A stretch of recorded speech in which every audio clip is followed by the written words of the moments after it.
Buenas noches. La semana pasada ya tuvimos encuesta de población activa y los datos de empleo mejoraron, aunque no mucho, pero fueron mejores que los trimestres anteriores. Y también tuvimos datos de afiliación a la Seguridad Social en diciembre, que fue el mejor dato desde mayo. Por lo tanto, acabamos el año mejor que lo que habíamos estado desde el verano.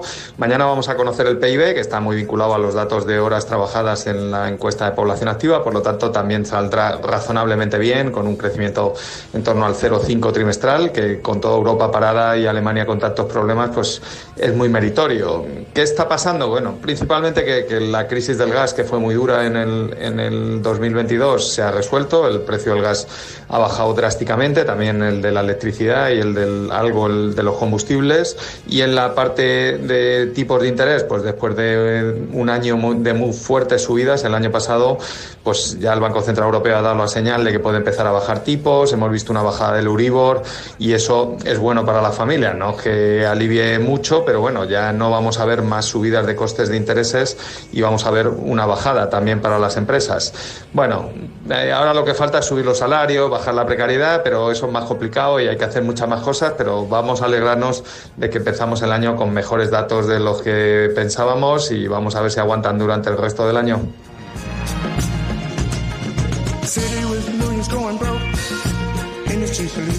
Esa es la opinión de José Carlos Díez, hablando de datos de EPA, PIB, posible bajada de tipos de interés. Asegura él que empezamos bien el año en asuntos de bolsillo. No sé si este análisis lo va a compartir Pedro Antonio Morejón. ¿Qué tal, Pedro Antonio? Buenas noches. ¿Qué tal? Muy buenas noches, Vega. Luego haremos algún comentario, pero efectivamente es un año complejo, con luces y sombras. José Carlos ha puesto sobre la mesa parte de ellos y bueno, tenemos todo el programa para ir poniendo el dedo en algunos temas especialmente interesantes. Eso es, luego lo vamos a analizar y también saludamos al profesor Juan Luis Manfredi. ¿Qué tal, Juan Luis? Buenas noches. ¿Qué tal? Muy buenas. Pues nada, ya estamos aquí pendientes de toda la actualidad internacional y económica, que tenemos mucha tela que cortar. Pues vamos a empezar con la guerra de Rusia y Ucrania, día 705. Esta madrugada del jueves se cumplirán 102 semanas de la invasión. Бажаю здоров'я, шановні українці, українки. Завершуємо цей день, цей тиждень. Вже час підбивати перші підсумки цього січня для України, для наших відносин з партнерами. The president was very forthright. I told the president what I have been saying for many months, and that is that we must have change at the border. Substantive. Dos sonidos. El primero, escuchábamos al presidente Zelensky, nos contaba cómo está la situación a finales de enero. Y este segundo, un speaker del Congreso de los Estados Unidos hablando sobre la ayuda a Ucrania. Juan Luis. Pues mira, me preocupa estos dos cortes porque yo creo que están alineados, ¿no? Por un lado, el presidente Zelensky, que hace muy bien su trabajo de comunicación política y que nos permite seguir cuál es su agenda, su actividad, sus problemas. Digo que hace muy bien porque nos pone sobre la mesa y nos recuerda que llevamos 102 semanas de asedio, ¿no? A mí me preocupa la situación en Ucrania en este minuto porque encontramos en este momento una crisis sistémica, diría yo. Mira, en primer lugar, la estrategia militar ucraniana ha llegado a su límite. No encontramos un endgame, no encontramos una guerra final, una batalla final que signifique, bueno, por fin hemos ganado, hemos retomado Lugansk, Donetsk o Crimea y ya por fin todo el territorio ucraniano es nuestro de nuevo. Eso no está nada claro. De hecho, en ese segundo corte de Mike Johnson, lo que venía a decir el speaker del Congreso es, si no está clara la estrategia militar, ¿dónde estamos poniendo el dinero? En recuperar territorio, en el ataque aéreo, en formación. ¿Dónde va a pasar esto, no? La segunda crisis es la propia crisis doméstica de Ucrania, ¿no? Llevas 100 semanas sometido a una terrible presión y empezamos a ver algunas, digamos, discrepancias dentro del liderazgo de Zelensky, que ha sido absoluto en los últimos 2 años, ¿no? Para entendernos, la gente se cansa de las mismas caras, de los mismos temas, de las mismas promesas que nunca llegan y hay alguna suerte de debilidad. De hecho, se supone que deberíamos de tener elecciones presidenciales en la primavera y de momento no hay grandes novedades. La tercera pata de esta gran crisis es la pérdida de centralidad de la guerra de Ucrania, ¿no? Ahora estamos todo el tiempo pensando en Israel, en la crisis de Taiwán, en la inflación. Tenemos multitud de problemas que de repente conducen a que la cuestión ucraniana no sea la principal, no sea la prioritaria. Y eso hay que sumarle una cuarta función fundamental, que es el despropósito del Partido Republicano. Aquí en Washington tenemos ya la cabeza en las elecciones y aquí lo que queremos es hablar de elecciones. Y ahí el Partido Republicano ha hecho muy bien su trabajo, que es vincular los intereses de Estados Unidos a seguridad, migraciones y financiación. No va a haber dinero para Ucrania si no hay dinero para parar la emigración en la frontera sur. Y esa es una debilidad para el Partido Demócrata, que no tiene muy clara cuál es su política hacia la frontera y que tiene problemas para, para sostener una política migratoria que sea realista, que sea sólida y que sea continuista. Así que nada, ese es mi análisis en este minuto un poco triste, porque creo que todos estos elementos conducen a la complacencia de Rusia. Ese es el análisis de la guerra de Rusia y Ucrania, pero también tenemos que hablar de la crisis en Israel, día 115. بعض المحبين كانوا يخشون علينا إنه السلطة تغيرنا وما علموا أن السلطة كانت اضطرارا وإدارة لخدمة الناس. Estamos escuchando a un líder de Hamas. ¿Cómo sería ahora mismo ese análisis del propósito de Gaza? La verdad es que esta entrevista es terrible porque estamos escuchando ahí al líder Khaled Mashal, líder de Hamas en el extranjero, donde lo que cuenta es que Hamas no tiene ninguna intención de parar la guerra, que la única solución es la desaparición del Estado de Israel y que en su argumento, en esta entrevista, él explica que Hamas está ganando porque el ataque terrorista contra Israel ha sido un éxito, porque la posición de Israel está debilitada y porque ha generado el terror, que es lo que jamás pretendía, en la sociedad israelí y también en la sociedad internacional. Yo, esa entrevista, la verdad es que es un poco espeluznante porque te da un poco una idea de que por parte de Hamas no hay ninguna intención de sentarse a negociar nada. Es que desaparezca el Estado de Israel y que nos quedemos nosotros aquí, que somos los legítimos propietarios. Eso aprovecho solo para pegar ahí un pequeño toque de atención, con cuidado con las banderas que portamos cuando vamos a manifestaciones, porque la expresión literal del líder de Hamas es esta que he visto este fin de semana en las noticias con algunas de las manifestaciones en España, ¿no? Del río al mar significa literalmente que desaparezca el Estado de Israel.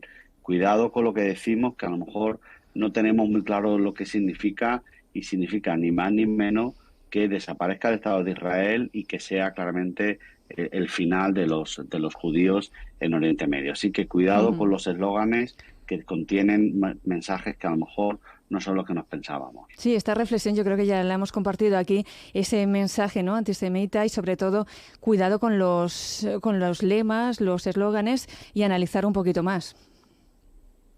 Sí, sin duda. Es que está muy bien, suena muy bonito esto del río hasta acá, todo está estupendo, pero el mensaje directo es que desaparezcan mis vecinos, ¿no? Hay que tener mucho cuidado en una semana donde además hemos tenido esta primera noticia de la Corte Internacional de Justicia que le pide a Israel que tome medidas necesarias para evitar actos que puedan ser concedidos como genocidio. Hablo así con toda esta retórica porque ya sabes que las cortes y los juicios y todo esto va muy despacio. De momento no hay una acusación directa, sino cuidado que puede haber genocidio. Esto es lo que nos ha dicho esta semana la Corte Internacional de Justicia. The court is also of the view that Israel must take measures within its power to prevent and punish the direct and public incitement to commit genocide in relation to the members. Esa es la advertencia, pues vamos a hacer un poco de análisis de ese impacto y sobre todo del contexto para situar esta frase y este impacto, esta sentencia. La verdad es que es una noticia muy sorprendente que teníamos el viernes por la tarde, porque la Corte lo que dice es que puede haber genocidio y esto permite a Sudáfrica presentar la demanda de medidas cautelares, ¿no? El tribunal es competente para pedir estas medidas de urgencia para evitar un futuro genocidio y este juicio va a tardar años, Cuidado, esto no es... Nadie ha acusado a Israel y ha sentenciado que hay genocidio, pero digamos que se abre la carpeta porque podrían pasar cosas. Esto es una yo voy a decir una derrota para Israel en este primer round, porque hay motivos para la preocupación, porque hay motivos para aceptar y resolver la demanda, que insisto será en el futuro. Lo que también tenemos que poner claro sobre la mesa es que este tribunal no puede pedir nada parecido al alto el fuego, no tiene capacidad coercitiva contra Israel, no tiene nada de este tipo y abre la puerta a que Israel argumente que lo que está haciendo es está sostenido sobre el derecho a la legítima defensa. Por tanto, yo creo que es un revés para Netanyahu y sus políticas, creo que es un revés para Israel en este minuto con esta fórmula y recuerda, y esto lo hemos mencionado también en el programa muchas veces,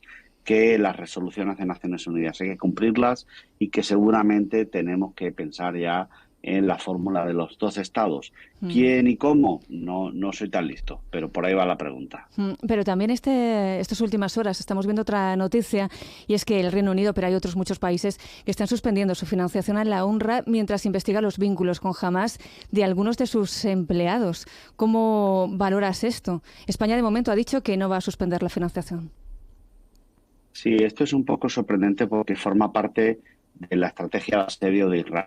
Básicamente lo que persigue Israel, lo que tenemos pruebas documentales es que bajo la agencia de protección y ayuda a los refugiados en Palestina había 7 personas vinculadas a Hamás. 7 personas sobre 30.000, desde luego no es representativo ni muchísimo menos, pero da pie a que Israel pida que cortemos esta financiación y da argumentos para que Italia, Países Bajos, Alemania o Finlandia, lo hayan hecho, ¿no? ¿Qué es lo que persigue Israel? Básicamente, esta agencia es la única que podía transportar con cierta seguridad ayuda humanitaria.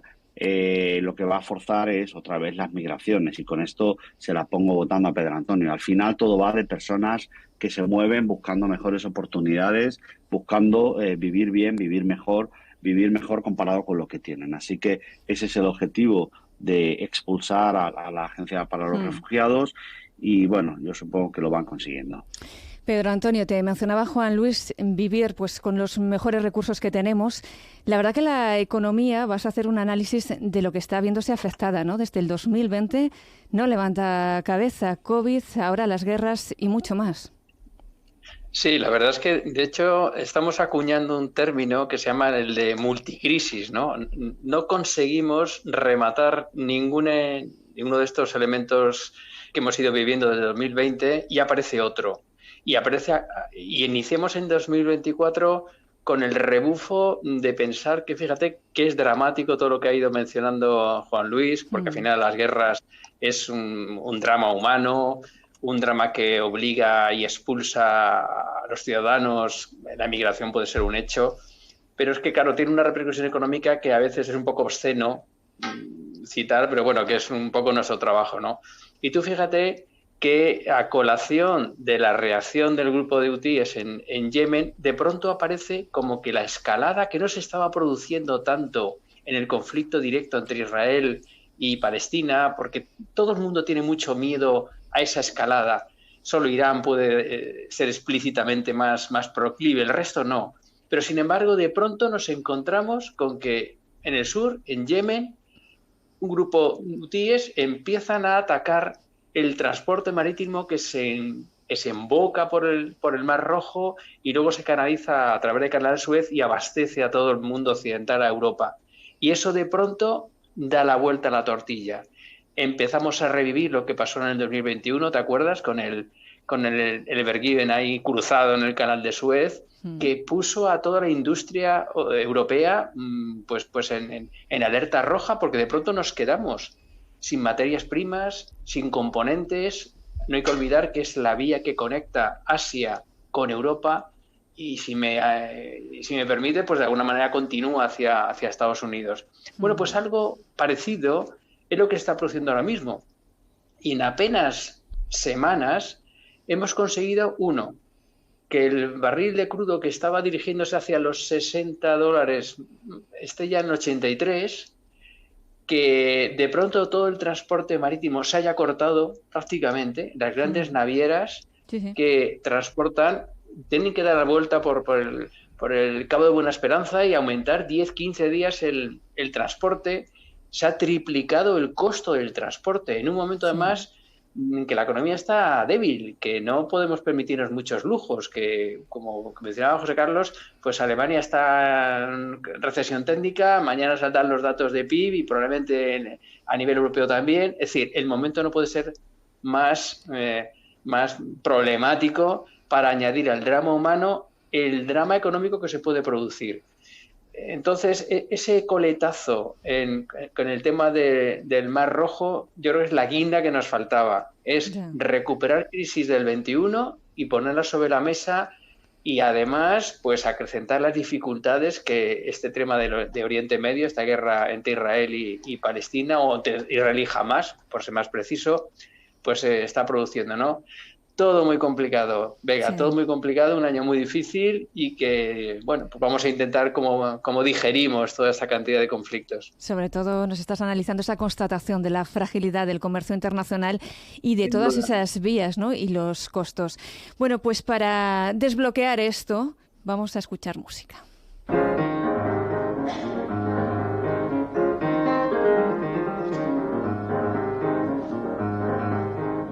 Diga usted, señor platero, cuánta plata es menester para engarzar un besito de labios de una mujer.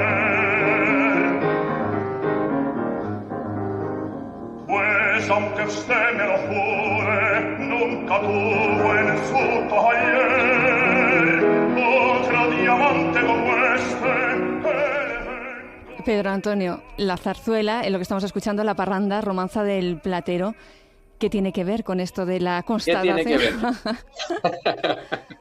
Bueno, primero es un pequeño toque que a nuestro género grande, que es la zarzuela, no todo es ópera, pero además, si te fijas, pues ese uso que se le da al bill metal, al dinero, bueno, pues en ella el fantástico barítono Joan Pons, ¿cuánto cuesta engarzar un besito de labio de una mujer? Bueno, pues se utiliza para todo. Y eso me encauza para lo que veremos luego de qué está pasando en el tema monetario, en la política monetaria, que de alguna manera José Carlos ya nos lo ha puesto sobre la mesa y que, bueno, me gustaría poner sobre la mesa 2 o 3 elementos, algunos poco conocidos y que pueden marcar lo que va a ser el 2024.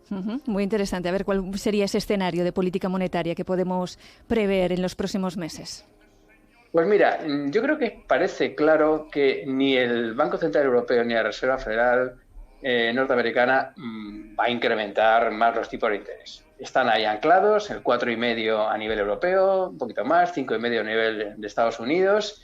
Pero lo cierto es que eso no ha aflojado la demanda, porque lo que se persigue es un poquito estrangular la capacidad de demanda, que en el fondo es lo que tira de los precios. Los precios que se están controlando, pero mucho cuidado, porque no lo he mencionado. Apenas este conflicto de Mar Rojo ha hecho que de pronto, pues en Alemania haya aumentado casi 1 punto de inflación en los últimos 2 meses. Todavía estamos en el 3 y pico, como media, ¿no? Nos queda un trecho. Pero lo cierto es que ha ocurrido algo que yo creo que no se está destacando, y es que como tanto el Banco Central Europeo como la Reserva están empezando a drenar liquidez, esto era un mar de dinero, ya no hay tanto dinero cuasi gratis en el mercado.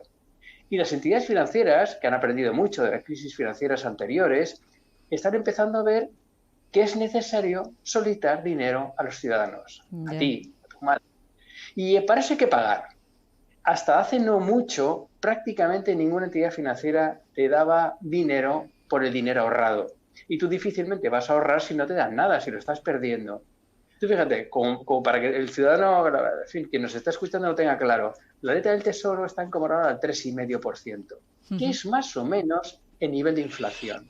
Y hemos conseguido incentivar un poquito el ahorro, que interese un poquito ahorrar. Y cuando tú ahorras no consumes. Es decir, probablemente sin aumentar los tipos de interés vamos a ver cómo se drena un poquito de demanda y se llega a controlar mejor la inflación sin tener que aumentar un tipo de interés que evidentemente ataca directamente a las hipotecas y al dinero que tienen que pagar incluso los estados. Entonces la política monetaria, sin tener que apretar un poco más el torniquete, probablemente consigamos encauzarla. A pesar de que, pues no nos está ayudando nada lo que te estábamos contando del tema de Oriente Medio, ¿no? Y decías eso, que podríamos acercarnos a esa frontera del 2% de la inflación media en 2024. ¿Y cómo puede afectar, por ejemplo, ese intento del gobierno de Pedro Sánchez de mantener el poder adquisitivo de los salarios, también aumentar el salario mínimo interprofesional? Pues mira, yo aquí me voy a pringar un poco, porque sobre esto hay muchísimas discusiones, incluso dentro de mis compañeros del ministerio. Yo creo que los salarios tienen que crecer. Pero antes de que ningún compañero y amigos empresarios me corte el cuello, pero de manera paralela tenemos que conseguir que la competitividad, la productividad, la rentabilidad de ese salario que aumenta se traduzca en que los costos salariales no aumenten. Son dos conceptos diferentes. Yo creo que es bueno retribuir a la mano de obra. No solamente a la mínima, no solamente al salario mínimo interprofesional, sino a la persona preparada, al joven, al ingeniero, que me da a veces la sensación, eso Juan Luis sabe mucho, le empujamos a irse fuera. Eso es un drama. Pero tenemos que conseguir que aumente esa rentabilidad. Yo creo que tenemos que seguir la estrategia de ir retribuyendo cada vez mejor al trabajo, pero tenemos que encontrar una vía para que la empresa vea compensado con una mayor productividad ese trabajo que emplea. Y esa es el quid de la cuestión. Yo creo que ahí radica el éxito de los grandes países europeos cuyos trabajadores ganan mucho dinero, pero son muy rentables. Yo creo que España ese es el reto, porque así conseguiremos retribuir también a los jóvenes que cada vez están mejor preparados, pero que no encuentran futuro en nuestro país. Bueno, pues ahora vamos a hablar de una retribución no económica, sino más espiritual, más intelectual, la cultural. Human beings have infinite capacity to ignore things that are not convenient. Jan Karski. Juan Luis, esta es tu recomendación cultural para esta semana, además muy vinculado con lo que hemos estado hablando y con la efeméride. Cada 27 de enero el mundo conmemora a las víctimas del Holocausto. Háblanos, título, autor, ¿por qué ver esta película?